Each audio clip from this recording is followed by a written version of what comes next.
मम्मीकडे येताना रात्री उशिरा आलेले होते, त्यामुळे मी रात्रीचा व्हिडिओ काही शूट केलेला नव्हता. आता सकाळी उठल्याबरोबर ना छान अशा डमूसोबत ना मी गप्पा मारून घेतल्या, आवरून घेतलं आणि फायनली आम्ही निघालेलो होतो कर्जतला. कारण आम्हाला ना फ्रीज बघायचा होता.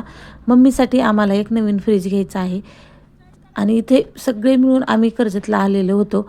आल्यानंतर दुकानामध्ये जाताना ना इथे एक झाड होतं, त्याच्याकडे बघून ना खूप छान वाटलं, कारण ते खूप मस्त वाटत होतं आणि प्लास्टिकचं झाड होतं, त्यामुळे ते खरंच खूप छान वाटत होतं. थोडेसे हात वगैरे लावून घेतले आणि म्हटलं चला आता फायनली आपण ज्या कामासाठी आलेलं आहोत ते काम आधी करूया. म्हणून आम्ही आतमध्ये गेलो शॉपमध्ये. आतमध्ये गेल्यानंतर ना भरपूर सगळे फ्रीज बघून ना थोडंसं कन्फ्युजन झालं की कुठला नक्की फ्रीज आपल्याला बुक करायचा.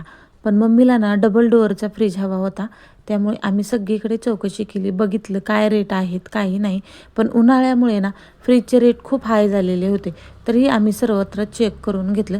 ढमूबाई आमची मस्त अशी लाडात आलेली होती, कारण लहान मुलांना फिरायला जायचं म्हटलं की खूप छान वाटतं.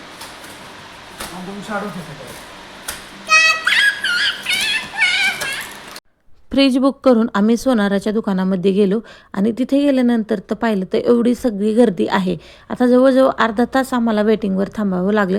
नंतर आमचा नंबर आला. आम्हाला डमूसाठी छान असे वाळे वगैरे घ्यायचे होते, त्यामुळे इथे आम्ही हे पाहून घेतलं.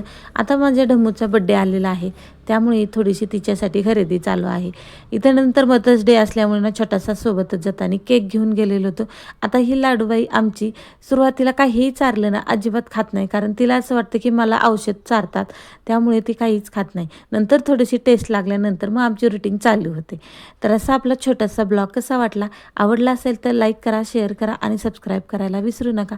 भेटूया नवीन ब्लॉगमध्ये. तोपर्यंत सर्वांना बाय.